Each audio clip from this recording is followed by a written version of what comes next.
اسے فاتحہ اس لیے کہا جاتا ہے کہ اس سے قرآن کھلتا ہے، اس سے یہ سورہ شروع ہوتا ہے، یاد رکھیے۔ ویسے سورت کے کئی نام ہیں اور کئی فضائل جو ہے احادیث کے اندر آتے ہیں، اور خود قرآن نے بھی اس کے تعلق سے بیان کیا، اس کے فضائل کو بیان کیا، یاد رکھیے۔ تو یہ سورت اپنے آپ پہ بڑی اہمیت کی حامل ہے، نہ صرف حدیث میں اس کی فضیلت آتی ہے بلکہ نبی اکرم صلی اللہ علیہ وسلم کی حدیث کے علاوہ قرآن کے اندر بھی اللہ رب العزت نے اپنی اس ایک سورت کی فضیلت کو بیان کیا ہے۔ تو اس کا سب سے مشہور اور معروف نام جو ہے وہ فاتحہ ہے۔ فاتحہ کا معنی ہوتا ہے کھولنا، اسی سے لفظ افتتاح یا فتح آتا ہے، مطلب لوگوں کو داخلے کا موقع ملا، شروعات ہوئی، یا پھر افتتاح کسی چیز کی اوپننگ کو عام زبان میں کہا جاتا ہے۔ تو چونکہ قرآن اس سے شروع ہوتا ہے اسی لیے اس کو فاتحۃ الکتاب بھی کہتے ہیں، قرآن کو شروع کرنے والی سورت، یا قرآن کو کھولتے ہی سب سے پہلی جس سورت پہ انسان کی نظر پڑتی ہے وہ سورۃ الفاتحہ ہے۔ تو یہ اس کا سب سے مشہور اور معروف نام ہے سورۃ الفاتحہ، اور میں سمجھتا ہوں اس سے بہت ساری چیزیں لوگ فاتحہ کے تعلق سے جو ہے بہت ساری چیزیں ہم دیکھتے ہیں سماج میں ہوتی ہیں۔ بہرحال انشاءاللہ موقع ملا تو آگے اس کے تعلق سے رکھیں۔ تو سورۃ الفاتحہ کا سب سے مشہور اور معروف نام خود فاتحہ ہے، اس لیے کہ قرآن اس سے شروع ہوتا ہے۔ اسی طرح اس کا دوسرا مشہور اور معروف نام ہے وہ ہے ام الکتاب، کتاب کی ماں، کتاب کی اصل۔ ویسے کہتے کسی چیز کی اصل کو، اسی لیے ماں کو بھی کہا جاتا ہے عربی زبان میں، اس لیے کہ وہ اصل ہوتی ہے، اسی سے آگے کی نسلیں چلتی ہیں، اولادیں ہوتی ہیں۔ تو ام الکتاب مطلب یہ کتاب کی ماں، کتاب کی اصل، قرآن کی ماں، قرآن کی اصل، یہاں کتاب سے مراد قرآن، یاد رکھیں۔ تو اسے قرآن کا اصل کہا گیا، قرآن کی ماں کہا گیا۔ مطلب اس سورت کی اہمیت کتنی زیادہ ہے کہ گویا یہ ایک جڑ جیسا کام کرتی ہے، جیسا کہ ایک جڑ ہوتی ہے اسی سے جھاڑ آتا ہے، ٹھیک ہے۔ تو اس طرح سے یہ ام الکتاب مطلب یہ کتاب کی جڑ کہا جا رہا ہے اس سورت کو۔ اسی طرح سورۃ الفاتحہ کا ایک مشہور اور معروف نام ہے ام القرآن، قرآن کی ماں، قرآن کی جڑ۔ مطلب اندازہ لگائیے یہ سورت کتنی زیادہ اہمیت کی حامل ہے کہ اس کو قرآن کی جڑ کہا گیا، قرآن کی ماں کہا گیا۔ اس سے میں سمجھتا ہوں اس کی ہمیں پتہ چلتی ہے، اور نبی اکرم صلی اللہ علیہ وسلم نے جو جامع ترمذی کی روایت ہے اس میں فرمایا، کہا کہ یہی ام الکتاب ہے سورۃ الفاتحہ، یہی ام القرآن ہے سورۃ الفاتحہ، اور یہ قرآن عظیم ہے سورۃ الفاتحہ۔ تو اس حدیث کے اندر تین نام آ رہے، ایک ام الکتاب اور ایک ام القرآن، کتاب کی ماں، کتاب کی جڑ، اور کتاب بھی یاد رکھیے قرآن کا ایک نام ہے۔ دوسرا کہا جا رہا ہے حدیث کے اندر کہ ام القرآن، قرآن کی ماں، مطلب قرآن ہم سمجھتے ہیں اس کی اہمیت کیا، تو قرآن کی اصل کہا جا رہا ہے سورہ فاتحہ، مطلب قرآن کی جڑ کہا جا رہا ہے، قرآن کی اصل کہا جا رہا ہے سورۃ الفاتحہ کو۔ اور میں سمجھتا ہوں یہی اس کی فضیلت، اس کی اہمیت جاننے کے لیے کافی ہے کہ اس کو قرآن کی اصل کہا جا رہا ہے۔ اسی طرح چوتھا اس کا مشہور و معروف نام ہے وہ ہے قرآن عظیم، قرآن عظیم، یاد رکھیے قرآن عظیم مطلب بڑا قرآن۔ تو سورۃ الفاتحہ جو کہ ایک سورت ہے قرآن کی اور مختصر سی سورت ہے، 7 آیتوں پر مبنی ہے، اسے قرآن عظیم کہا جا رہا ہے۔ قرآن عظیم دیکھیے آپ، قرآن عظیم مطلب بڑا قرآن، گریٹر قرآن کہا جا رہا ہے۔ تو میں سمجھتا ہوں اس میں ایک نام تو ہے سورہ فاتحہ کا، اور ساتھ میں اس کی اہمیت بھی پتہ چل رہی ہے۔ اور اللہ رب العزت نے اسی بات کو قرآن میں یوں دہرا کہا، وَلَقَدْ آتَيْنَاكَ سَبْعًا مِّنَ الْمَثَانِي وَالْقُرْآنِ الْعَظِيمِ، اے نبی ہم نے آپ کو 7 بار پڑھی جانے والی آیت عطا فرمائی، والقرآن العظیم، اور بڑا قرآن عطا فرمایا۔ تو یہاں اس آیت کے اندر 7 بار پڑھی جانے والی آیت بھی کہا جا رہا ہے، اور کہا جا رہا ہے قرآن عظیم، ٹھیک ہے۔ قرآن خود قرآن عظیم مطلب سورۃ الفاتحہ یہ بڑی عظمت والی سورت ہے، یہ بڑی اہمیت والی سورت ہے کہ اسے ام الکتاب کہا گیا، ام القرآن کہا گیا، قرآن عظیم کہا گیا، بڑا قرآن کہا جا رہا ہے۔ اسی طرح اس کا ایک مشہور اور معروف نام ہے وہ یہ ہے کہ سبع مثانی، سبع مثانی، سبع مثانی کا معنی 7 بار پڑھی جانے والی آیتیں۔ تو سبع مثانی بھی اسے کہا جاتا ہے اس لیے کہ اس کو بار ہم پڑھتے ہیں، ہر نماز میں ہم پڑھتے ہیں، نماز چاہے کسی قسم کی ہو سورۃ فاتحہ اس کے اندر شامل ہے۔ آپ سفر میں پڑھ رہے ہو سورہ فاتحہ شامل ہے، آپ قصر کر رہے ہو سورہ فاتحہ شامل ہے، آپ جنگ کے میدان میں صلاۃ الخوف مطلب خوف کی حالت میں پڑھ رہے ہو تو بھی سورہ فاتحہ شامل ہے، مطلب کوئی بھی نہ ہو، چاہے آپ نفل پڑھ رہے ہو تو بھی سورہ فاتحہ ہے، چاہے آپ فرض پڑھ رہے ہو تو بھی سورہ فاتحہ ہے، موقعہ پڑھ رہے ہو تو بھی سورہ فاتحہ، تہجد پڑھ رہے تو بھی سورہ فاتحہ، کوئی بھی نماز ہو، ٹھیک، اور بار پڑھی جاتی ہے، ریپیٹنگ جس کو کہیں گے، بار پڑھی جانے والی 7 آیتیں۔ تو سبع مثانی بھی اس سورت کو کہا جاتا ہے، سورۃ الفاتحہ کو یاد رکھیں، سبع مثانی۔ اور اسی بات کو اللہ رب العزت نے قرآن میں بیان کیا، جو کہ سورہ نمبر 15 آیت میں 87 میں اللہ نے بیان کیا وَلَقَدْ آتَيْنَاكَ سَبْعًا مِنَ الْمَثَانِِ، اے نبی ہم نے آپ کو 7 بار بار پڑھی جانے والی آیتیں دی، والقرآن العظیم، اور آپ کو بڑا قرآن عطا کیا، مطلب سورۃ الفاتحہ دی۔ تو سورہ فاتحہ کی فضیلت نہ صرف احادیث میں آتی ہے بلکہ سورۃ الفاتحہ کی فضیلت قرآن کے اندر بھی موجود ہے کہ اس کو 7 بار بار پڑھی جانے والی آیت کے طور پر بیان کیا گیا تھا۔ تو اس سورت کی یاد رکھی بڑی فضیلت ہے، بڑی اہمیت ہے، اس کے نام خود بتا رہے کہ اس کے کتنے فضائل ہیں، اور نام جو دیے گئے اس کی وجوہات بتا رہی ہے کتنی عظیم یہ سورت ہے۔ تو 7 مثانی، 7 بار بار پڑھی جانے والی آیتیں، مطلب سورۃ الفاتحہ۔ اسی طرح اس کا ایک اور مشہور اور معروف نام ہے جو جامع ترمذی کی ایک روایت میں آتا ہے، وہ ہے الصلاۃ، نماز۔ مطلب سورہ فاتحہ کو صلاۃ، نماز بھی کہا جاتا ہے۔ ٹھیک، آپ کہیں گے کیسے؟ تو آئیے جامع ترمذی کی روایت ہے، نبی اکرم صلی اللہ علیہ وسلم فرمایا، حدیث کے الفاظ دیکھیے اس طرح سے کہ نبی اکرم صلی اللہ علیہ وسلم فرماتے، اللہ فرماتا ہے، مطلب حدیث قدسی ہے کہ میں نے نماز کو اپنے اور اپنے بندے کے بیچ میں آدھا آدھا بانٹ لیا ہے۔ میں نے نماز کو اپنے اور اپنے بندے کے بیچ میں بانٹ لیا ہے، تقسیم کر دیا ہے۔ ٹھیک ہے، پھر آپ صلی اللہ علیہ وسلم فرمایا، جب اللہ فرماتا ہے کہ جب بندہ کہتا ہے الحمدللہ رب العالمین، تو اللہ کہتا ہے میرے بندے نے میری تعریف کی۔ مطلب جو بندہ ایک ایک آیت پڑھتا جاتا ہے تو اللہ رب العزت اس کا جواب دیتا جاتا ہے بندے کو۔ تو یہاں اس حدیث میں جو جامع ترمذی کی روایت ہے، نبی اکرم صلی اللہ علیہ وسلم نے فرمایا کہ سورۃ الفاتحہ کے تعلق سے اس کو صلاۃ کہا گیا، الصلاۃ مطلب اس کو نماز کہا گیا، یاد رکھیں، سورہ صلاۃ، تو اس کا ایک نام سورہ صلاۃ بھی ہے، نماز، یاد رکھیں۔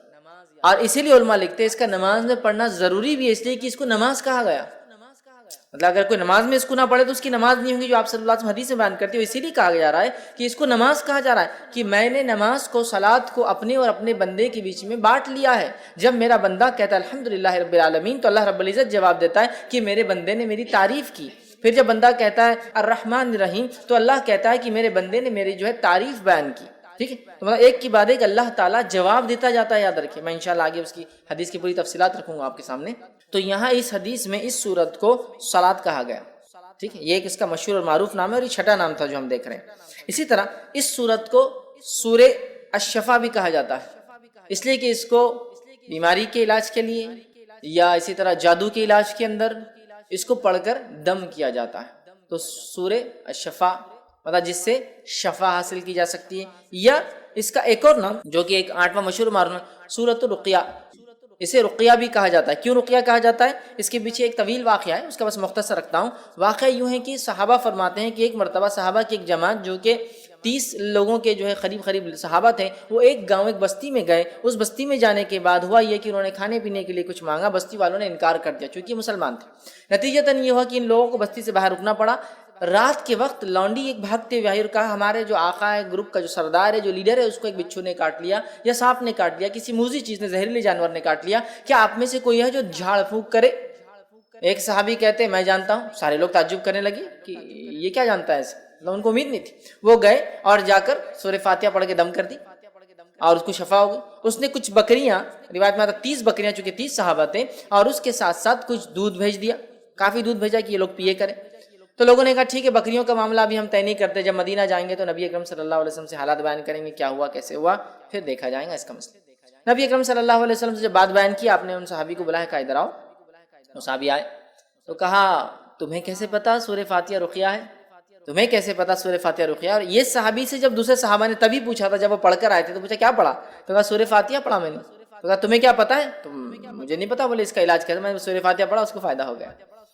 تو یہاں نبی اکرم صلی اللہ علیہ وسلم دیکھیں حدیث کے اندر الفاظ ہے کہ کہا تمہیں کیسے پتا چلا کہ یہ سورت رقیہ ہے، پڑھ ریمیڈی ہے، دم کی جانے والی چیز ہے؟ تو اوپر آ رہا کیور ہے، شفا ہے، رقیہ ہے، ریمیڈی ہے، دم کرنے والی چیز ہے۔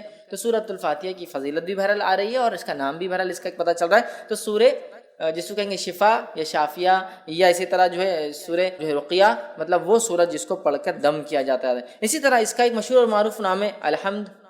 الحمد سورۃ الفاتحہ کا ایک معروف نام ہے الحمد، چونکہ عموماً ہم دیکھتے ہیں بہت ساری صورتوں کو ہم ان کے اصل نام سے نہیں پہچانتے ہیں بلکہ ان کی ابتدا سے پہچانتے ہیں۔ سورہ تبارک الذی ہے نا، سورہ تبارک الذی، مطلب ہم اس کے اصل نام سے وہ نہیں کرتے ہیں۔ سورہ ملک، سورہ تبارک الذی، ٹھیک ہے۔ سورہ قل، مطلب عمومی اعتبار سے قل بولے تو قل واللہ احد ہوتا ہے نا، تو اس طرح سے ہم جو ہے نام دیتے ہیں، لیکن اس کا نام اگر دیکھا جائے تو الحمد بھی ایک مشہور نام ہے، جیسا کہ الم ترا، سورہ فیل، لیکن الم ترا سے مشہور ہے۔ تو ایسا سورہ الحمد، ہے نا، الحمد یہ بھی اس کا ایک نام ہے۔ اسی طرح جو ہے کچھ علماء لکھتے ہیں اس کا ایک نام کنز بھی ہے، کنز مطلب خزانہ، اور کنز اس خزانے کو کہتے ہیں جو دبا ہوا اور چھپا ہوا ہوتا ہے، مطلب اوپن نہیں ہوتا ہے، کلیئر نہیں، سامنے نہیں ہوتا ہے، تو کنز بھی کہا جاتا ہے۔ کچھ لکھتے ہیں اس کو سورہ کافیہ بھی کہا جاتا ہے، مطلب یہ ساری صورتوں پر کفایت کر جاتی ہے، لیکن اس پر کوئی صورت کفایت نہیں کرتی، مطلب اگر یہ ہو تو ساری صورتوں پہ کفایت کر جاتی، کافی ہو جاتی ہے، لیکن اگر یہ نہ ہو تو ساری صورتیں کافی نہیں آ سکتی۔ تو بہرحال اس کے کئی نام مشہور اور معروف ہیں، جس میں سے 7 8 9 تو بڑے معروف نام ہیں، اور 2 نام میں نے اور بھی رکھے آپ کے سامنے۔ تو بہرحال ان کے نام خود بتا رہے ہیں ان کی فضیلت کیا ہے، اس لیے کہ ہر نام کے پیچھے کچھ واقعہ ہے، جیسا سرخیہ، تو ارے اسے ایک فضیلت پر چلے، اس کو دم کیا جا سکتا ہے، یہ ایک فضیلت ہے، ٹھیک۔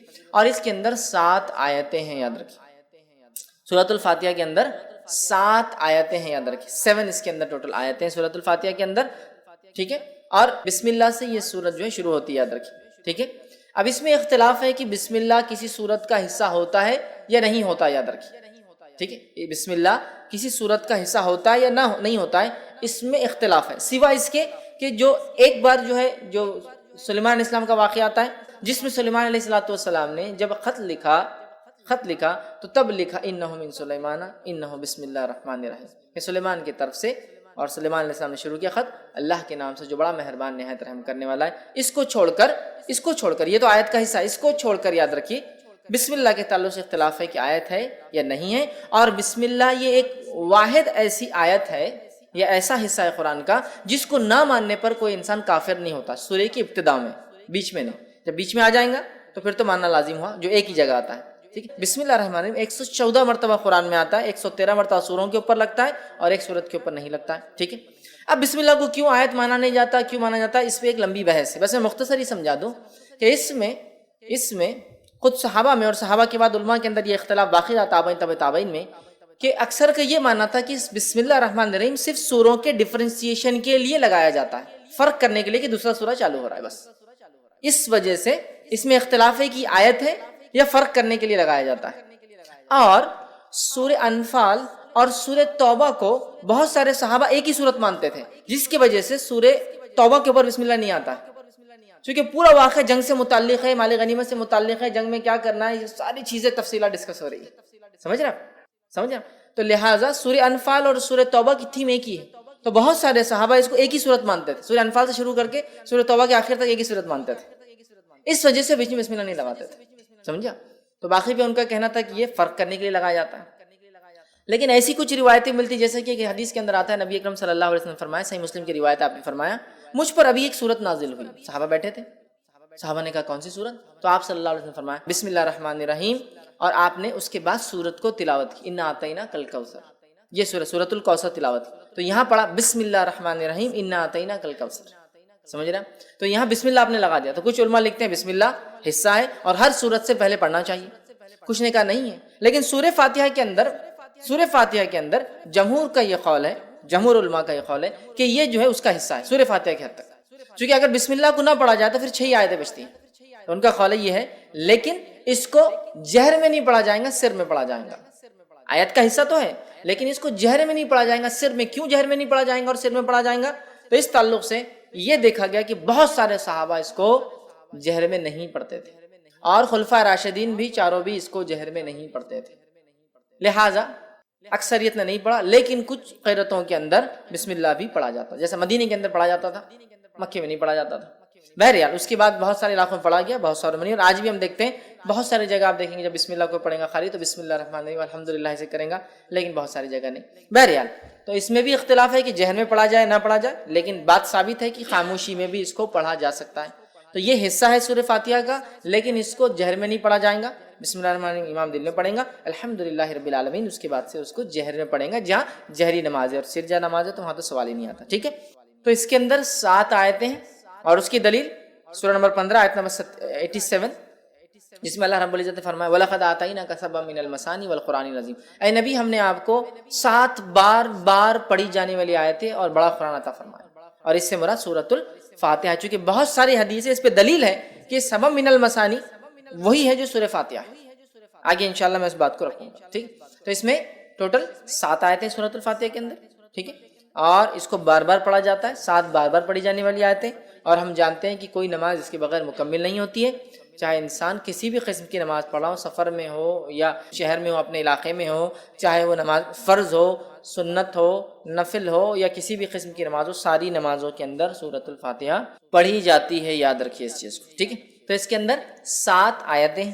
اسی طرح اس کی فضیلت میں جو بات آتی ہے وہ یہ ہے کہ مسند احمد کی روایت ہے، نبی اکرم صلی اللہ علیہ وسلم کے تعلق سے ایک واقعہ یوں آتا ہے کہ ایک صحابی فرماتے ہیں، ابو سعید معلّہ رضی اللہ عنہ فرماتے ہیں کہ میں نماز پڑھ رہا تھا، رسول اللہ صلی اللہ علیہ وسلم نے مجھے کہا کہ میرے پاس آؤ، لیکن میں نماز میں تھا، میں نے نماز کو مکمل کیا، نماز مکمل کر کے نبی اکرم صلی اللہ علیہ وسلم خدمت میں حاضر ہوا، آپ کو سلام کیا، تب نبی اکرم صلی اللہ علیہ وسلم پوچھا جب میں نے تمہیں پہلے آواز دی تھی تم نے جواب کیوں نہیں دیا؟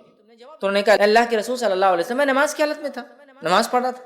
تو کہا کیا تم نے اللہ کا یہ احکام نہیں سنا کہ جب رسول اللہ صلی اللہ علیہ وسلم تمہیں اس چیز کی طرف بلائے جو تمہیں زندگی دیتی ہے، ٹھیک ہے، تو تم اس آواز کو جو ہے جواب دو، واپس آؤ۔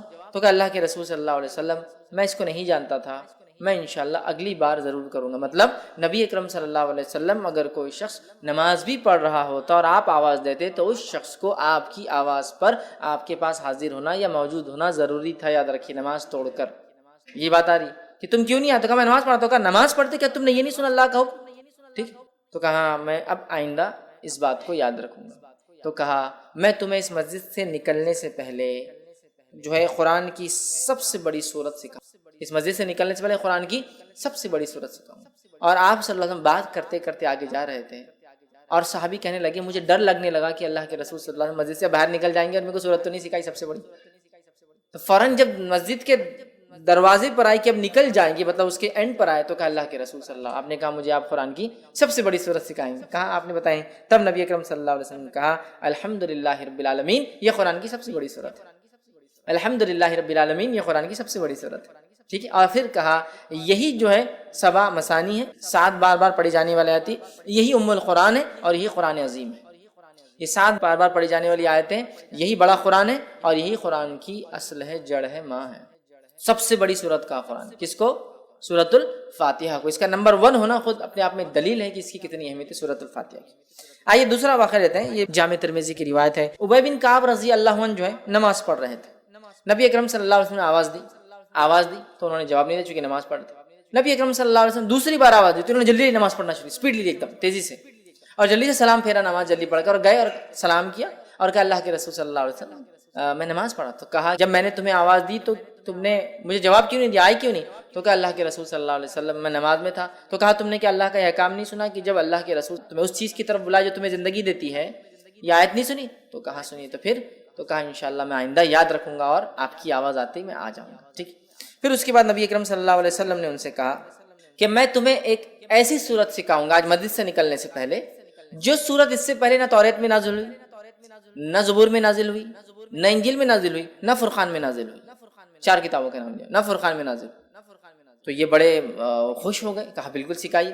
نبی اکرم صلی اللہ علیہ وسلم ان سے ہاتھ ملائے ہوئے تھے، ہاتھ میں ہاتھ، اور نبی اکرم صلی اللہ علیہ وسلم ان کے ساتھ ساتھ چل رہے تھے، ہاتھ میں ہاتھ تھا اور دونوں چل رہے تھے۔ اور آپ صلی اللہ علیہ وسلم نے فرمایا تھا مسجد سے نکلنے سے پہلے تم کو میں جو ہے ایک ایسی سورت سکھاؤں گا جو نہ توریت میں نازل ہوئی، نہ زبور میں، نہ انجیل میں، نہ فرقان میں۔ ابی بن کعب رضی اللہ عنہ فرمانے لگے کہ مجھے اب ڈر تھا کہ اللہ کے رسول صلی اللہ علیہ وسلم مسجد سے باہر نکل جائیں گے اور مجھے بھی سکھائی نہیں وہ سورت۔ تو میں نے کہا اللہ کے رسول ہم مسجد سے بس باہر نکل رہے ہیں، اس سورت آپ نے نہیں سکھائی۔ تب نبی اکرم صلی اللہ علیہ وسلم نے ان کو فرما کہا قسم ہے اس ذات کہ جس کے ہاتھ میں میری جان ہے، وہ سورۃ الفاتحہ الحمدللہ رب العالمین۔ سورۃ الفاتحہ یہ وہ سورت ہے قرآن کی جو اس سے پہلے نہ توریت میں نازل ہوئی، نہ زبور میں نازل ہوئی، نہ انجیل میں نازل ہوئی، اور نہ ہی فرقان میں آپ نے کہا، قرآن میں اب ہو گئی ہے، اس سے پہلے کبھی نازل نہیں ہوئی تھی۔ ایک روایت میں اس طرح کے الفاظ آتے ہیں کہ ایک آواز نبی اکرم صلی اللہ علیہ وسلم نے ایک مرتبہ سنی، جبرائیل علیہ السلام سے پوچھا یہ آواز کیسی تھی؟ تو کہا آج جنت کا ایک ایسا دروازہ کھولا گیا، آج آسمان کا ایک ایسا دروازہ کھولا گیا جو اس سے پہلے کبھی نہیں کھولا گیا تھا، اور فرشتے سورۃ الفاتحہ لے کر آئے، مطلب اسپیشل آئے، اسپیشل فرشتے آئے، اسپیشل ہوئی ساری چیزیں، سمجھے، جو دروازہ اس سے پہلے کبھی نہیں کھلا۔ تو سورۃ الفاتحہ ایک ایسی سورت ہے جو اس سے پہلے کسی امت کو نہیں دی گئی، یہ اس کی فضیلت ہے، کسی امت کو نہیں دی گئی، یہ سب سے بڑی سورت ہے قرآن کی، کسی امت کو، کسی قوم کو، کسی نبی کو، کسی کو یہ سورت نہیں دی گئی، سورۃ الفاتحہ، ٹھیک۔ اسی طرح اس کے فضائل کے اندر ایک فضیلت یہ آتی ہے کہ نبی اکرم صلی اللہ علیہ وسلم نے 3 مرتبہ، صحیح مسلم کی روایت، 3 مرتبہ کہا اور فرمایا 3 مرتبہ کہا، الفاظ یہ تھے آپ نے کہ جس نے نماز پڑھی اور سورہ فاتحہ نہیں پڑھی اس کی نماز مکمل نہیں. 3 مرتبہ دہرایا. جس نے نماز پڑھی اور اس میں سورہ فاتحہ نہ پڑھی اس کی نماز مکمل نہیں. 3 مرتبہ آپ نے دہرایا. ابو ہریرہ رضی اللہ عنہ جو اس حدیث کو روایت کر رہے تھے، لوگوں نے کہا کہ ابو ہریرہ امام کے ساتھ بھی؟ تو کہا امام کے ساتھ بھی. جب امام کے ساتھ ہو تو اپنے جی میں پڑھ لیا کرو.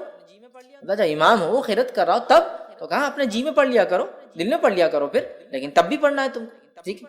اس کے بعد جو ہے ابو ہریرہ رضی اللہ عنہ فرمایا اس صورت کو اتنی اہمیت اس لیے دی جا رہی ہے کہ میں نے اللہ کے رسول صلی اللہ علیہ وسلم کہتے ہوئے سنا کہ اللہ نے